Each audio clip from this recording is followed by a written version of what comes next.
क्या आप जीएसटी पर पीएम मोदी से नाराज हैं? तो अधूरी रिपोर्ट छोड़कर आंख खोलने वाली सच्चाई देखिए। मोदी का साफ इशारा, अब हमेशा मुफ्त मिलेगा राशन। 2024 से पहले पेट्रोल पर लागू होगी जीएसटी। सरकार ने चलाया ब्रह्मास्त्र, या तो 2024 में चली जाएगी मोदी सरकार या खत्म हो जाएगा मुद्दा। दाल, चावल, दही और छाछ पर जीएसटी लगाकर कुर्सी खतरे में डालने का मोल मोदी सरकार ने क्यों लिया? पूरा देश जानना चाहता है कि अगर सरकारी खजाना भरा है तो फिर सरकार गरीबों को क्यों सता रही है। हमने कई घंटों की मुश्किल रिसर्च के बाद एक रिपोर्ट बनाई है। जिनको सच्चाई नहीं देखनी है वो यहीं पर रिपोर्ट को बंद कर दें। पेट्रोल डीजल को जीएसटी में लाने की सलाह अधिकारी बार बार मोदी सरकार को देते रहे हैं। साथ में एक चेतावनी भी देते हैं कि अगर ऐसा हुआ तो कई राज्य कंगाल हो जाएंगे, केंद्र सरकार को मुश्किल हो जाएगी, देश का निर्माण ठप पड़ सकता है। फिर सवाल उठता है कि अगर पेट्रोल डीजल पर जीएसटी नहीं लागू किया जाता तो फिर महंगाई 10 साल बाद कहां होगी? पेट्रोल 250 रुपए लीटर होगा, आटा 50 रुपए किलो, दूध 150 रुपए लीटर, घर बनाने का सामान 5 गुना बढ़ जाएगा। तो फिर सरकार ऐसा कौन सा कदम उठाए कि भारत का भविष्य ठीक रहे और जनता भी खुश रहे? आपको एक आंकड़ा बताते हैं कि दुनिया के कई देशों में टैक्स स्लैब क्या है और भारत में उसकी तुलना में कितना टैक्स लिया जाता है। फिर आपको यह बताते हैं कि मोदी ने कुर्सी को खतरे में डालने वाला इतना बड़ा फैसला क्यों लिया। सबसे ज्यादा टैक्स स्वीडन लेता है, वहां 100 रुपए पर 57 रुपए टैक्स लिया जाता है। जापान में 55%, ऑस्ट्रिया में 55%, नीदरलैंड में 50%, बेल्जियम में करीब 48%, ऑस्ट्रेलिया में करीब 45%, चीन, फ्रांस, जर्मनी में 100 रुपए पर 45 रुपए टैक्स लिया जाता है। जबकि भारत में कम कमाने वालों से करीब 10 से 30% तक टैक्स लिया जाता है। 2 करोड़ या उससे ज्यादा कमाने पर 42% तक टैक्स लिया जाता है। यानी आम इंसान के लिए भारत में राहत है। अब बात करते हैं कि जिन खाने के सामान पर 5% जीएसटी लगाई गई है, असल में उसका असर ग्रामीण भारत में न के बराबर पड़ेगा, क्योंकि शहरों में पैकेट में मिलने वाले सामान पर सीधा असर होगा। गांव में पैकेट सिस्टम नहीं है। अग्निपथ से भी खतरनाक खाने पर जीएसटी लागू करना साबित हो सकता है।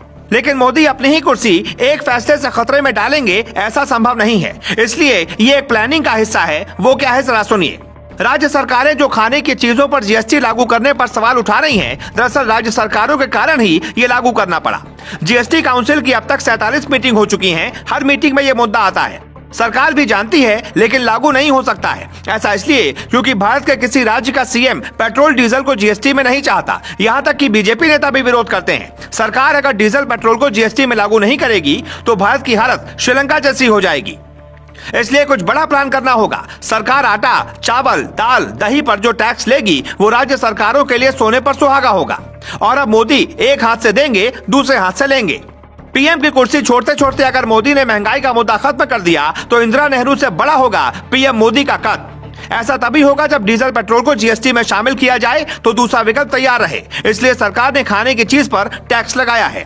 गेहूं चावल भारत में काफी ज्यादा होता है। सरकार हमेशा मुफ्त देगी और 5% टैक्स का फायदा भी लेकर सरकारी खजाना बढ़ाएगी। यानी एक तरफ खाने की चीज पर टैक्स लागू, दूसरी तरफ पेट्रोल डीजल की लूट पर गहरी चोट तय होने वाली है।